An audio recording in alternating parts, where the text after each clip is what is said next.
Assalamualaikum warahmatullahi wabarakatuh. Bismillahirrahmanirrahim. Qala al-muallifu rahimahullahu ta'ala wa nafa'ana bi ulumihi fid dharaini amin ya Allah ya rabbal alamin. Laisan teu aya yatahassaru eta ngarasa rugi saha alul jannati ahli surga ala syai'in kana hiji perkara illa ala saatin angin kana hiji waktu marratin anu kaliwat ilas ala saatin marratin kana hiji waktu anu kaliwat bihim ka itu ahlul jannah lam yazkuru henteu eling itu ahlu Allah aja wa jalla ka Allah aja wa jalla fiha dina itu saah rawah ngariwayatkeun kana ieu hadis Tabrani Imam Tabrani an Muad katampi ti Muad laisan teu aya naon asyadidu anu disebut kuat teh bisyuraati eta bisa ngelehkeun lawan. Innama syadidu pastina ari anu disebut kuat atawa gagah teh alladzi eta jalma. Yamliku anu ngamilik ieu siladi nafsahu kana awakna ieu siladi indal ghadabi dina nalika ambak. Rawahu ngariwayatkeun kana ieu hadis Al-Bukhari Imam Bukhari wa Muslimun sareng Imam Muslim an Abi Hurairah takatam piti Abi Hurairah. Layaga syabanna yakin bakal nutupan nyaan saha ummati ka umat kami min ba'di tina sabada kami naon fitanun pirang-pirang fitnah ka qita'il laili saperti poekna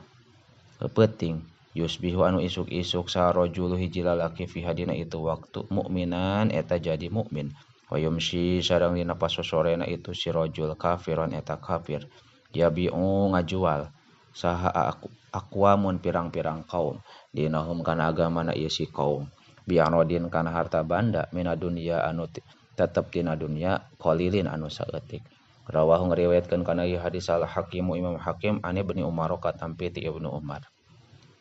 alladzi ari jalma tafutuhu anu lepot kaladi naon salatul asri salat asar ka annama utiro eta seolah-olah lapur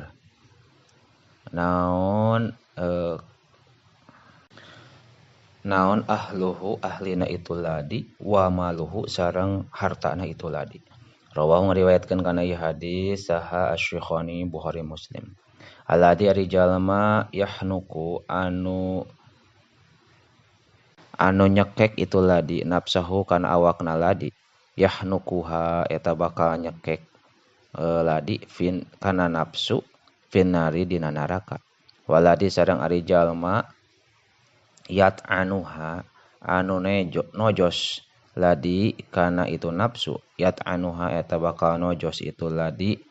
kana nafsu finari dina naraka rawahu ngariwayatkeun kana ieu hadis Al-Bukhari Imam Bukhari an Abi Hurairah takatam piti Abi Hurairah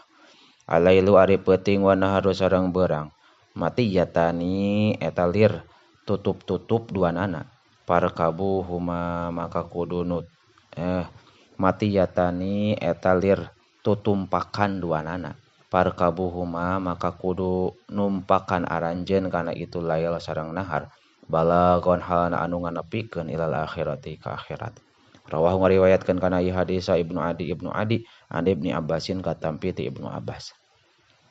layatiyanna yakin bakal datang nyaan alan nasi ka jalma-jalma naon zamanun hiji waktu yatufu anu nguriling sarojulu lalaki fihi dina itu zaman bisodaqati mawa sodaqo minadzahabi tina emas teu malaya jidu tuluy henteu manggihan itu si ahad atau si jalma hadan ka hiji jalma ya khudu anu nyokot itu si ahad kana sodaqo minhu ti itu si rajul wa yura sareng katingali sahal wahidu hiji lalaki yatba'uhu anu nuturkeun ka itu si wahid saha arba'una 40 naonana imro'atan awewena yaludna anu nyalindung kabeh itu imro'ah bihi ka itu si wahid min qillati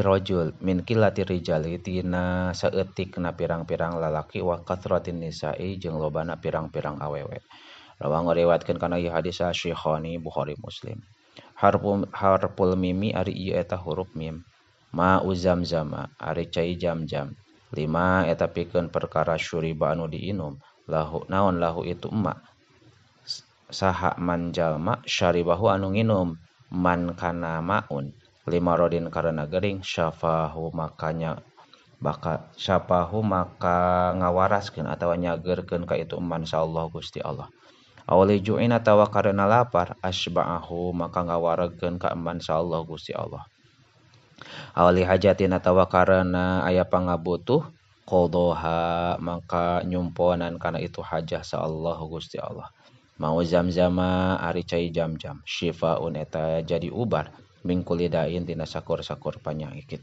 Rawahu ngariwayatkeun kana ieu hadis Dailami Imam Dailami. Ma amana henteu ngimankeun bi ka kami sahaman jalma bata anu meuting ieu si eman syab'ana hana wareg wajaruhu sareng bari ari tatanggana itu si eman ja'iun eta anu lapar ila jambihi nepi gular-goler gulang-gulingna bo bangkaning lapar itu si jar bahwa bari itu si eman ya'lamu eta nyahoeun itu si eman kajar ya'lamu nyahoeun itu si eman bihi ka itu jar. Rawahu ngariwayatkeun kana ieu hadis Al-Bazzaru Imam Bazzar an Anasin katampik ti Sayyidina Anas. Wallahu a'lamu bissawab.